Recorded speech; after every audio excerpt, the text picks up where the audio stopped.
When is Dre Greenlaw coming back? Could it be on Sunday? And is Jonathan Cooper ready to knock the block off of Jackson Dart? We're going deep.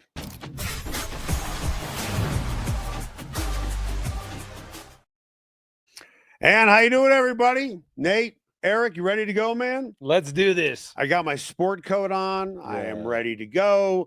Back from Chicago. Dre Greenlaw, hopefully ready to go, limited in practice yesterday. Yeah. He will be eligible to play on Sunday. Would it make sense to even play him knowing that he's barely been on the field since training camp? We better not see him in a helmet and shoulder pads and cleats. We better see him with sweats on, chewing sunflower seeds, pissed off because he's not out there. Right. But not playing. I don't want to see Dre Greenlaw play, especially when the defense is playing this well. Why force this guy out there, a guy who's hasn't been healthy since he got here? Day one, he popped his quad. I'm not talking about day one of training camp or mini camp. Day one of off-season conditioning, he popped his quad. That's been bad. He hasn't been healthy since the day he arrived here. And if they're starting to feel like he's getting healthy, you know, the adage is when you're ready to go, Eric, wait one more week. Right. I hope they do that with Dre. I mean, bringing him back, and eventually, if he gets on the field, he will replace Justin Stranad, who has been great at his position, blitzing. He's third on the team with 3.5 sacks. Wow. But Greenlaw brings a different element. He can also rush the quarterback, but with Brock Bowers, not Brock Bowers, with the tight end for the is it Brock Bowers? Yeah, for the Raiders, yeah. He's coming up on the schedule. Travis Kelce isn't the same guy that he used to be, but you're going to face him twice as well. That's where you need Dre Greenlaw. Well, I would disagree that they're going to put Dre Greenlaw man-to-man against either of those guys and have success in the passing game. He's not a guy who can cover those guys. In fact, most middle linebackers aren't. You talk about Brock Bowers, Travis Kelce, those are jokers. Right. With uncommon receiving skills. You don't put a middle linebacker on those guys and think he's going to stay with them unless you're bringing the house and, hoping they stay with him for a second and a half, right? But what Dre Greenlaw does do is knock your block off. Right. And that's what he can bring. Alex Singleton, not really a thumper in the middle there, and neither is Sternad, but Dre Greenlaw is going to come and hurt you. He's going to put you out. And what I like about him is he plays angry. Hufanga plays angry. Yeah. And it's good to have a couple of those guys on your roster. Let's go back to the 2015 Broncos. And people have been talking about, rightfully so, comparisons between the two defenses. Right now, when you look at this Broncos defense, they're better at getting to the quarterback. Yeah. Right now, which is nuts to think about, Bonitto and Cooper are on pace for 36 sacks. Is that all? That would be second best and the second best duo in the history of the league. The only guys that would be ahead of them would be Chris Dolman and Keith Millard, who had 39 sacks in one season. So if they hit their projected totals, talking about Bonitto and Cooper, if you can believe it, they would be ahead of Clyde Simmons and Reggie White as a duo, and Lawrence Taylor and Leonard Marshall as a duo. Wow. I don't know if they will hit that, but when you look at the top 5 pass rushers for the Broncos in terms of getting to the quarterback in 2015, those two guys would outpace the top 5 guys from the Broncos in 2015, which is stunning to think about, isn't it? It's phenomenal what they're doing. It's a credit to the entire defense as well, those inside guys as well, the pressure they're putting, the attention they're getting from the interior offensive line and allowing those guys on the edge to just hunt man-to-man against these slow-footed tackles who cannot handle the athleticism and the force that they're coming with and the lean and just the – Nick Bonitto's a different player than Jonathan Cooper too. Yeah. Jonathan Cooper is just like a Terminator kind of guy. Right. He's not super bendy, right? He's not having any pick sixes like Nick Bonitto did last year. They're very different players, but they're complementing each other so well off the edge. And the cool thing about it is they're competing with one another. Jonathan Cooper he's seeing Nick Bonitto doing what he's doing. He wants to eat just as much, right? Right. And so those guys are meeting at the quarterback, and they're going to meet at Jackson Dart right on Sunday. And they're going to they're going to turn him into a little dartboard themselves. Well, it's funny because Cooper said this yesterday about Jackson Dart. He's feeling himself a little bit. He's out there running around. He's got the chain on. Ooh. He's dancing. Yeah. You know how I would like to be out there for this game? Aqib Talib. To rip that chain off. You know, Dart is a flamboyant type of guy. We saw it in the last game. Scadaboo is a flamboyant kind of guy.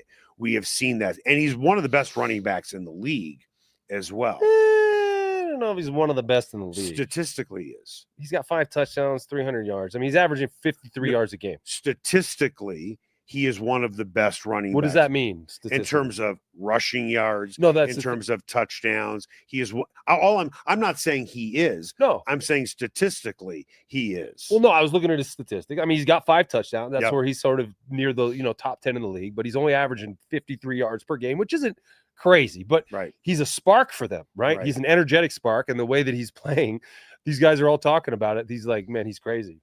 I mean, he's going to he attacks. Right. You can't do that forever, and it's indicative of a young running back. But this young, energetic Giants team that are feeling themselves, they've been feeling themselves against some very lesser defenses. Right. Are they going to be feeling themselves on Sunday? They're going to be feeling something different than themselves. They're going to be feeling the weight of an attack from this defense. It's, top 3 defense in the NFL. And like you mentioned, all-time sack numbers coming for this team. Jackson Dart's got something coming.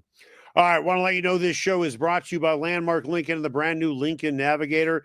Take this thing for a test drive. It's luxury. It is comfort. It is power. You see the inside of this gorgeous ride. Looking at the outside of it, it's like, man, I got to take this thing for a test drive. You should. Landmark Lincoln. You can find them off of Broadway in Inglewood. Even though you played on the offensive side of the ball, when you have guys who are showy, for lack of a better phrase, guys who not necessarily talk a lot, but they're flamboyant. If you played on... How's Jackson Dart flamboyant? Because he talks a lot. I mean, you watch... Yeah, woo, kind of Tebow-like.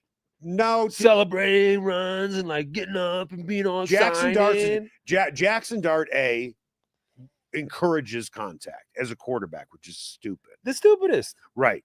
But if you're a defensive player and you see a guy like that who celebrates, aren't you so eager to shut his fucking mouth by just popping him in the chin? Oh, yeah. And so is Vance Joseph, Those guys, it's cool. The process of preparing for a team to play on Sunday is an interesting one because you watch a ton of film. And so you're sitting in a dark room and you're watching a screen and you're watching slow motion plays and all these different angles of guys that you're going to go fight against on Sunday. And you're studying them.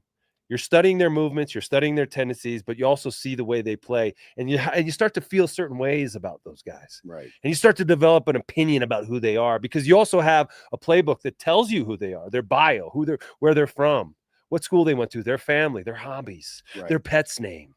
And so you start to study these individuals and you start to develop a hatred towards them. And then you go to bed at night thinking about how you're going to hurt them, Eric. And the more you think, the more your blood boils. And then you get out there on Sunday and it all comes to a head.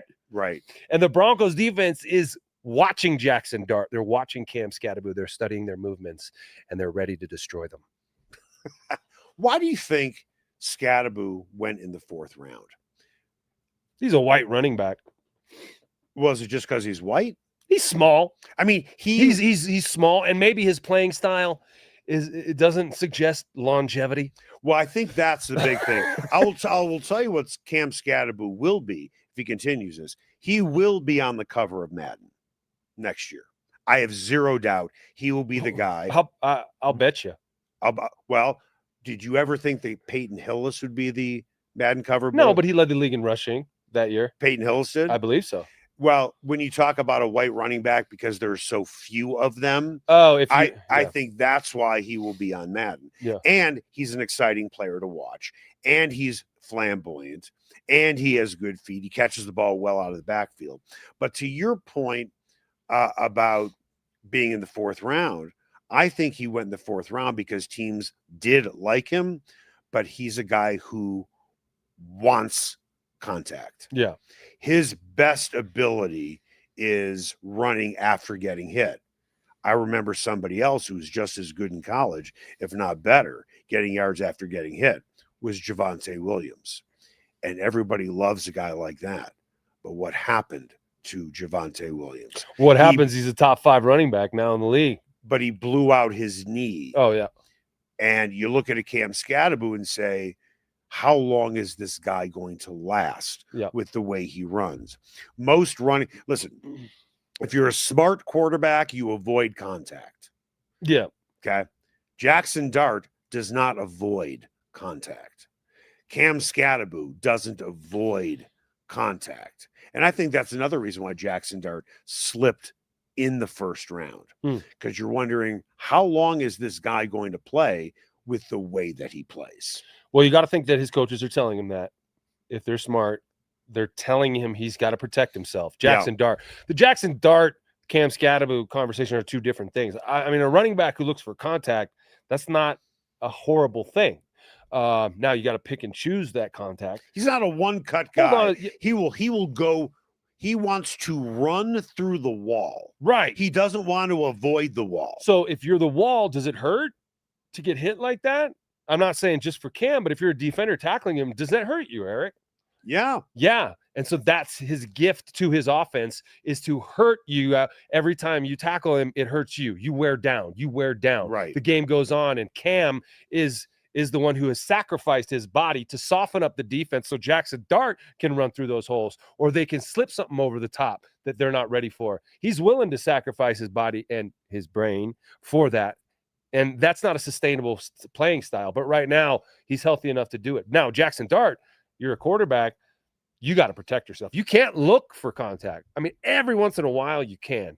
You can lower the shoulder, find an advantageous position, and you can be the man there. I mean, Patrick Mahomes does that all the time, right? He finds the moment where the guy's about to let down, and he puts a shoulder into him. And he says, I'm the big strong man now. Right. And Jackson Dart should probably employ that tactic more than trying to be like Cam. This is what I'm curious to see. Both those guys have no problems taking hits because they want to dish out punishment. Walter Payton was that way.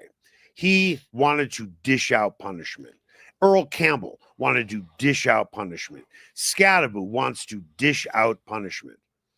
But sometimes, are you playing the wrong defense like the Broncos this year in order to do that? You got to be careful with this defense. And they're like we were just saying, they're licking their chops. They want to shut these guys up. They want to turn down the volume on this on this song they're dancing to. Right. They don't want them. They want to say, "No, where'd the music go?" Right. I don't feel like dancing anymore. I feel like sitting in an ice tub. I remember, though, as a receiver, one of the most effective ways, when I was playing college, because I would catch a lot of passes, and I would always catch an early one, a short one, because it would be off coverage. And what I like to do on my first catch, if it was like a little thunder, a 5-yard hitch, I'd catch it. And instead of trying to juke the DB, I would just and just lower my head and run right through him.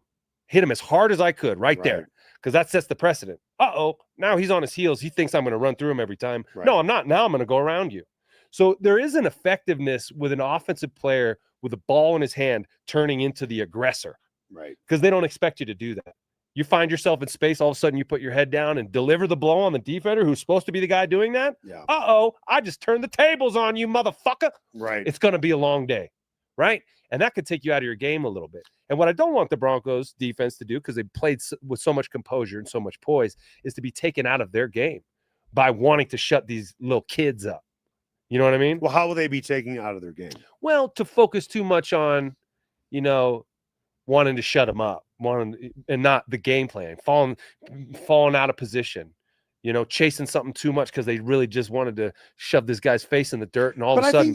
I think this defense is disciplined enough not to have that happen. I do too. But that's the danger when it comes into an emotional sort of like personality conflict. And I don't think they're looking at it that way. The problem is that you have media members who pull it out of you when they ask you questions about it. Now, of course, they're watching film like I talked about. They're dissecting their movements and how to best attack them as players. But when media members ask them questions about the personalities and what they're, that kind of thing, then it forces them to talk about it and forces them, and then it becomes a story. because, we're talking about what Jonathan Cooper said about the chain and the dancing. And now the Giants fans are upset about it. And now Dart's going to have, it's going to be, who knows? Maybe he wears 2 chains, on Sunday. So that kind of thing, I don't think benefits the defense very much. I think it's best the defense keeps their head down and they know what they want to do. They know they want to shut him up. They don't need to talk about it. For the first time in Broncos history, they have back-to-back defensive players of the week. It was Bonitto first, then Jonathan Cooper. Then you have arguably the best player on defense in the league in Nick Bonitto, and he and Pat Surtain have a chance to become back-to-back defensive players of the year. That has only happened twice in NFL history. And the guys who have done that would be Mike Singletary and Richard Dent with the Broncos, and then Ray Lewis and Ed Reed with the Ravens. And I forgot about make it 3, Alan Page and Carl Eller with the Broncos. When you look at Broncos history defensively with the Orange Crush and 2015, would you have ever thought a couple of years ago that 2 Broncos players, Surtain and then Bonitto, could potentially join that list? Certainly not. Well done, young man. Pat Surtain, I could have predicted that. Yes. Because he was a superstar from the moment he got here. Superstar in college, top 10 pick, right? Everyone loved the pick. Well, there was a couple of people who didn't, but there were like 2 of them. Yeah. And they wanted Justin Fields. Well, I did not. No, not you. I mean, I didn't want to draft Justin Fields in the 4th round or 5th round. Right. I was not a fan of him at Ohio State. I talked to enough people who covered Ohio State, and they said to me, I wouldn't take him in the 1st round. Yeah. There's some issues with him with his processor. Surtain was the right pick. Yeah. And he has proved that out. And Nick Bonitto is the one that's been a bit of a surprise. Even though he's a 2nd round pick, right? Came in and didn't have the strongest first year, didn't get on the field a ton. Right. Seemed a little bit small for the position. Didn't have the skill set yet or the confidence or whatever it was. But then, what is this, his 3rd year now? 3rd or 4th. Yeah. His improvement has been 4th. Well, it is his 4th. Yeah. Okay. So because he signed that contract. Right. Right. He had like 1 sack his first year, 5 his second, and then last year. Actually, it was 1.5. Then he jumped to 8 in his 2nd year. Okay. And then last year was like 13 and a half. So this is his 4th year. And here he is, a front runner for Defensive Player of the Year. Right. So it just goes to show you a lot of times it takes players a while to figure it out. Right. It doesn't happen easily. You got to develop your body. You got to develop your moves, your technique, your understanding of the defense, leverage, what's expected of you on an NFL field, the type of tackles and the type of offenses you're facing, the recognition of what they're trying to do, the stamina, the ability to be your best in big moments. I think that's what's great about Nick Bonitto is he's his best in the big moment. Right. He makes the big play when the team needs it. Right. He's not just a guy who gets garbage time sacks and quietly amasses a nice sack total. No, there's nothing quiet about his sacks. His sacks come in big moments. Right. And that just is a testament to his spirit, his football spirit. Because a lot of guys have talent, but they don't have the spirit of the moment. And when the team needs them to do it, they're not there to make that play. Nick Bonitto's there to make that play. I think when you look at a guy in his first year, we tend to judge him. I mean, let's really call it like it is. We judge way too early instead of letting it play out. Yeah. Right after a draft, suddenly, a team gets a grade and the guy hasn't even hit the field yet. I think it is fair to say you got to wait at least 3 years to see how good a guy is going to be. Nick Bonitto is the poster child for that. Yeah. Garrett Bowles is the poster child for that. His first year, not real good. 2nd year, probably not real good. Now he's probably one of the best left tackles in the league. So when it comes to judging players, those 2 guys are a perfect example of let this play out. Don't you think? Yeah, I agree. It takes a while. And so should that same metric be used to judge Bo Nix? Yes. Yeah, it should. Has to be. And so this whole although sophomore slump conversation, and is Bo really the guy? Well, we don't fucking know yet if Bo's the guy. And it's okay not to know if Bo's the guy. It's okay. It's going to take some time. Sean Payton and Bo Nix are trying to work together and he's having some issues with that. Yeah. And maybe it's not all Bo's fault. Maybe it's not all Sean's fault. But these guys take some time to develop, and we got to be patient with it. Well, I know once again, this show is brought to you by Landmark Lincoln, brand new Lincoln Navigator. Go check it out in Inglewood off of Broadway. Luxury, power, style, everything that you want in a ride. What am I talking about? Go down to Landmark Lincoln. Go for a test drive, and you'll see exactly what I'm talking about. Who deserves and needs a nickname more? Bonitto and Surtain or Bonitto and Cooper? Well, probably Bonitto and Right. Cooper would, because they're playing the same position off the edge and they're meeting in the middle. Like Orange Rush has been used already. Orange Crush has been used already. Yeah. You and I need to come up with something and start printing t-shirts. Because there isn't a nickname yet for those guys. No, there isn't.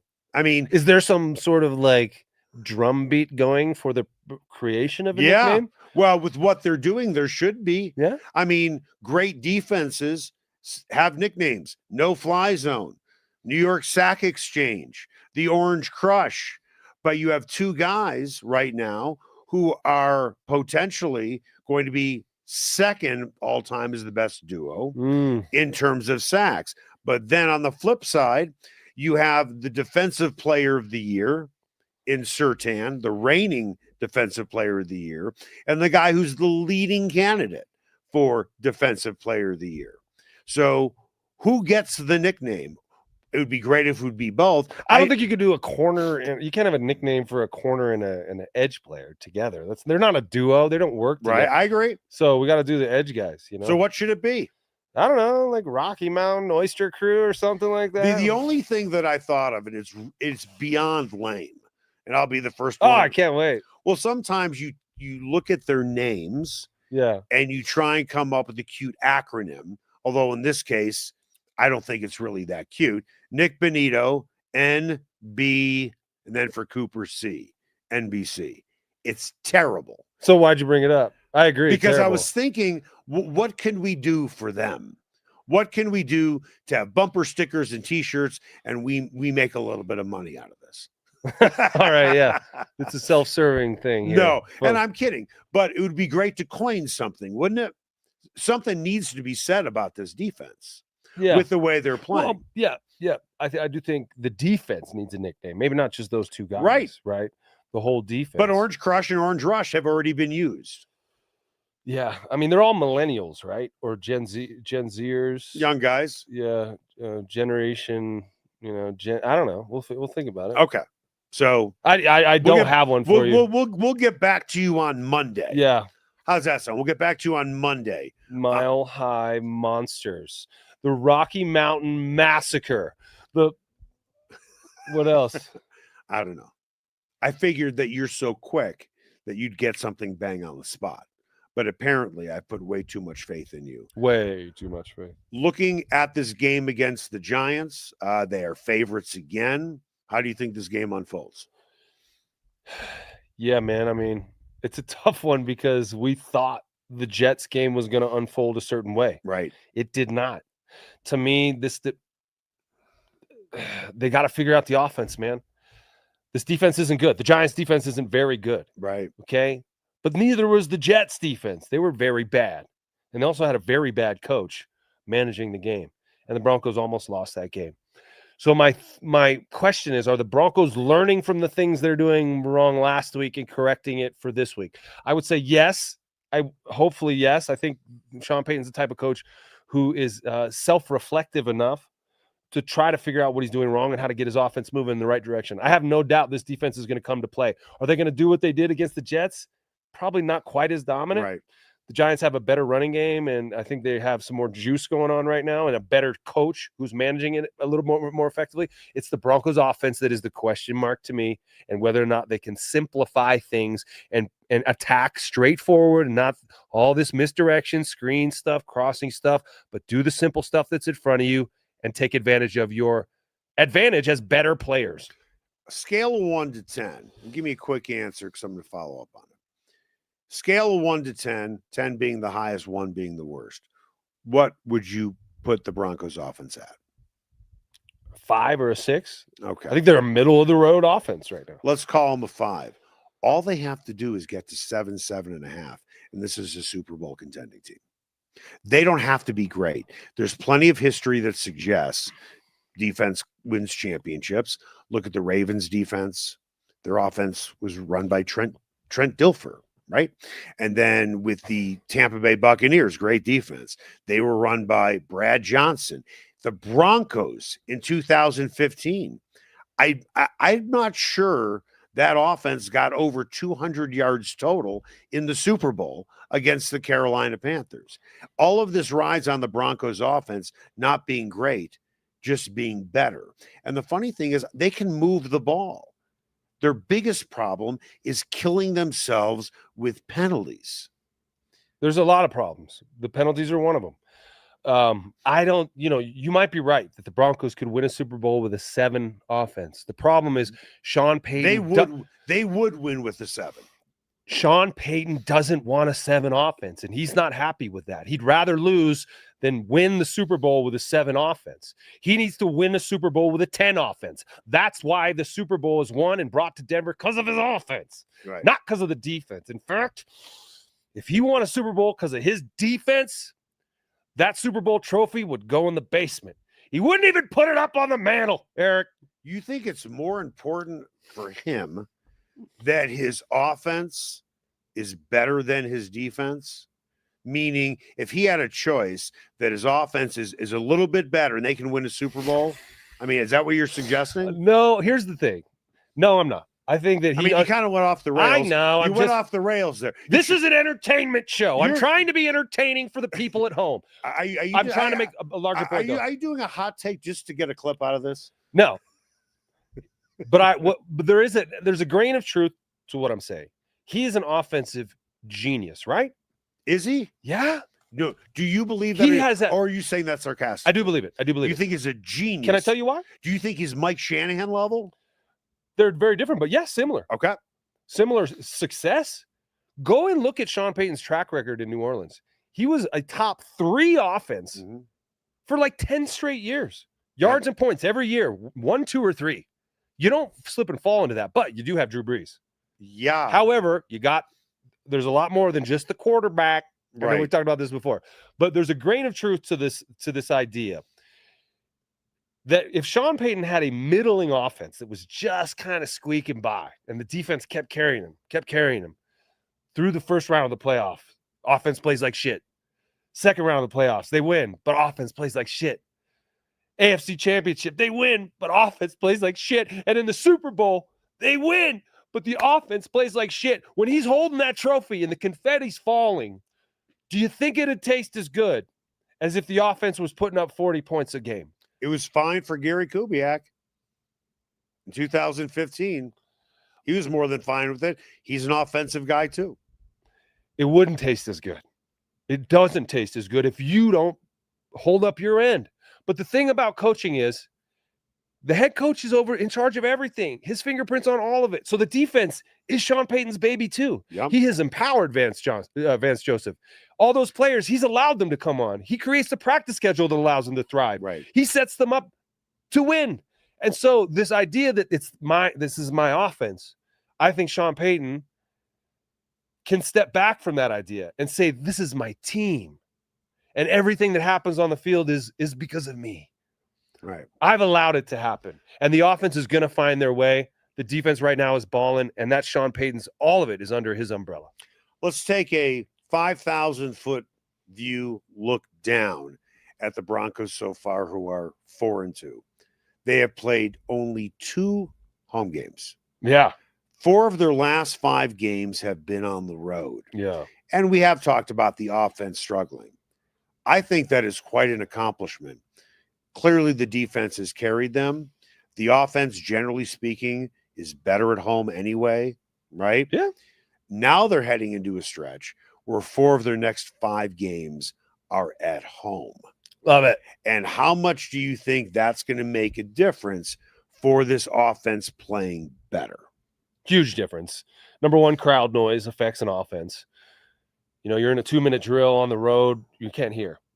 And then if the play's taking a long time to get in, and we know they've had some issues with that. Right. Play clock's ticking down. You're trying to get set up. You can't hear anything. You're listening to a check based on, because they have a lot of checks and things. And so your offensive operation is not as good on the road with the crowd noise. Now they'll be able to have crowd noise on their side, the home energy on their side. Yep. The expectations of the crowd on their side, like this week versus the Giants. Demaryius Thomas is being honored along with the Super Bowl 50 team.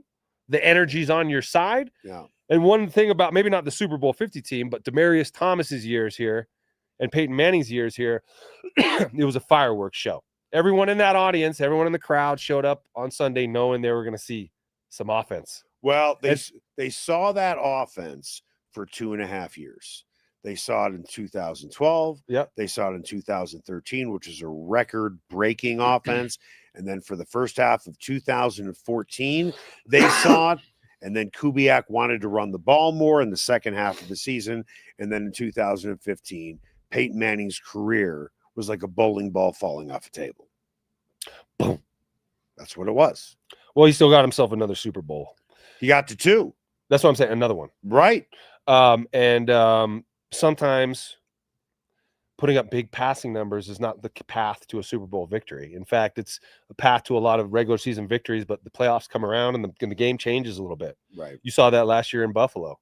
Buffalo's a really good passing team, but what did they do to the Broncos last year? They just leaned on them, man. They just handed the ball off. Yeah. Controlled the line of scrimmage, and the Broncos, who did not establish the run and could not establish the run, got pushed around because of it. Playoff football is different. You have to have the ability to control the game in the running department. If you can't, you're going to lose. Your defense is going to stay on the field the whole time. They're going to get tired. And so this Broncos team knows that, I think, and it's about the balance. What are your memories of Demaryius Thomas, who is going to be honored? So I didn't know Demaryius Thomas. Right. But I'm saying watching. No, I know. I was just I giving the context. I covered him, but watching him from afar, meaning going to games and you have, I'm sure, heard plenty of stories about Demaryius Thomas. What sticks out to you? If there's one thing that sticks out to you, what would it be? Well, the real quick, though, the most obvious is when he caught that pass from Tebow. Oh yeah, that was his signature moment for sure. I was up there in the alumni suite watching that game. Right, and it was the loudest I think I've ever heard that stadium. Right, that and when Champ Bailey picked off Tom Brady in the end zone and took it the distance the other way, that was pretty damn loud too. Those two moments. Did he get caught? I thought he got caught. They called it a touchdown. If they would have had all the cameras that they have now, it might have been a different result. But my lasting memory of Demaryius Thomas as a player. Now, I was a receiver. I came out of college as a receiver, played 2 years as a receiver, and then moved to tight end. I like big receivers, right? I like big receivers who know how to use their body. But Demaryius Thomas, to me, his superpower was catching the smoke route, which is just a one step, and then going. Right. There are very few players who can do that. And it takes vision, it takes strength, it takes quickness, and it takes the belief in the quarterback and that kind of thing. I mean, he could run every route in the route tree. He was incredibly strong and fast and had really good hands, but his ability to take the smoke route, the one-step turn, and take it the distance was special. And like I said, I didn't know him as a player or as a person, but the testament of all those players and all those teammates that he had about what a great guy he was. He was. About what a great person. I know what it's like to lose a teammate. And there's nothing to describe it because we see each other as supermen. Yeah. We are untouchable. We are heroes on this hero's journey.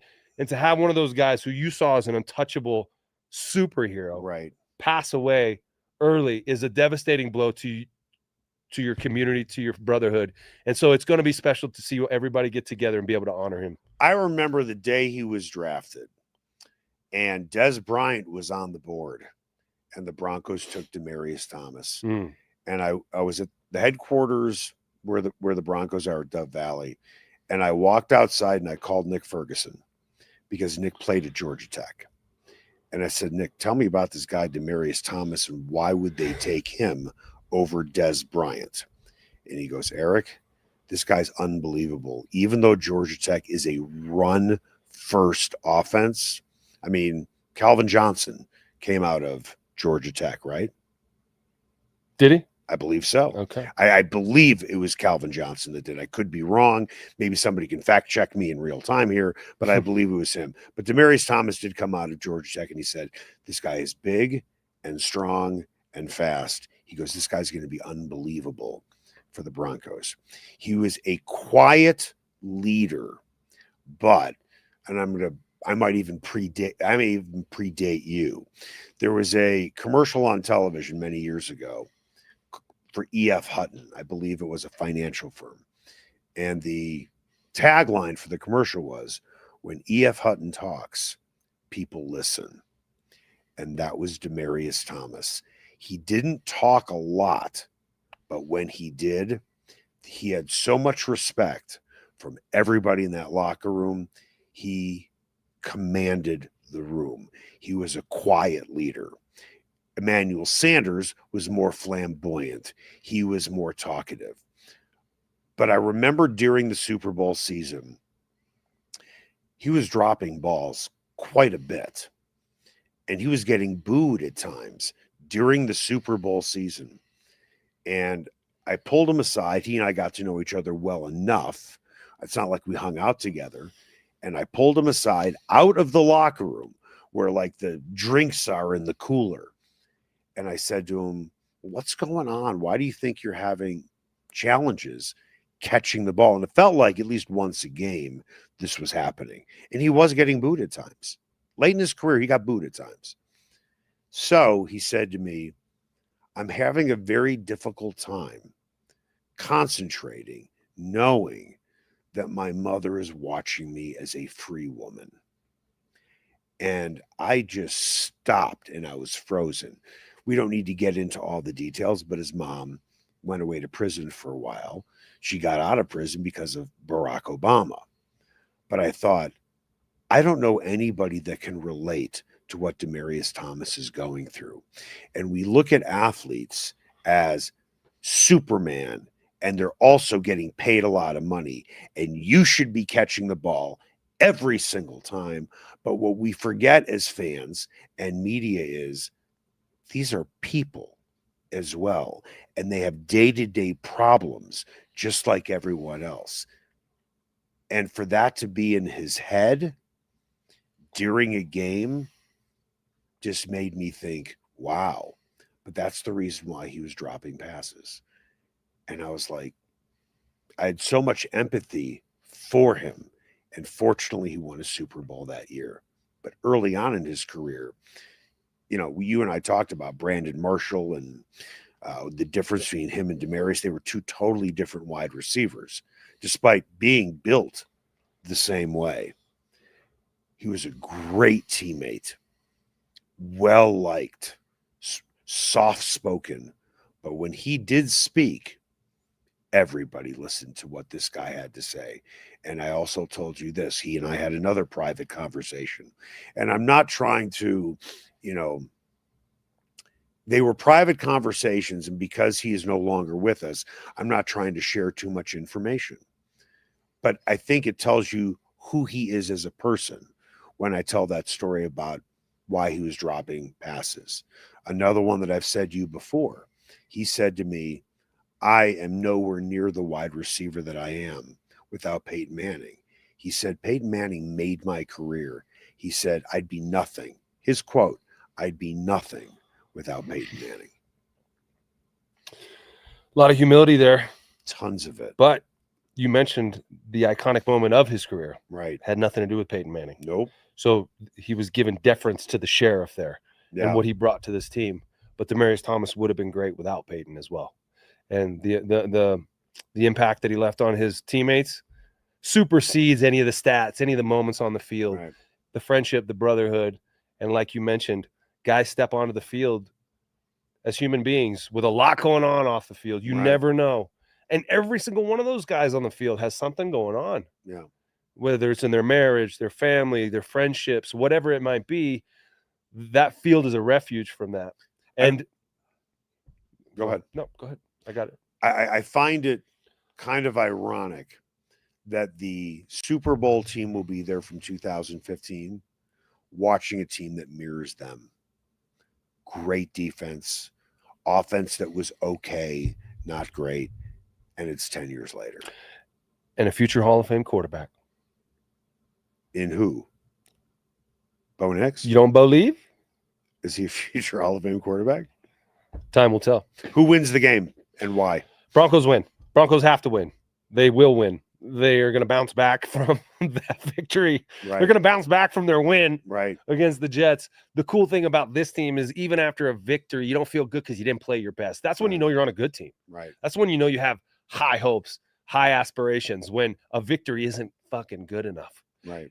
That's why you know these Broncos are going to come out hot. I think they're going to come out hot, put up some points, and shut Jackson Dart's little ass up. That's going to do it for us. Nate, I'm Eric. We will talk to you on Monday following the game. Make it the best possible day you can. Later, guys.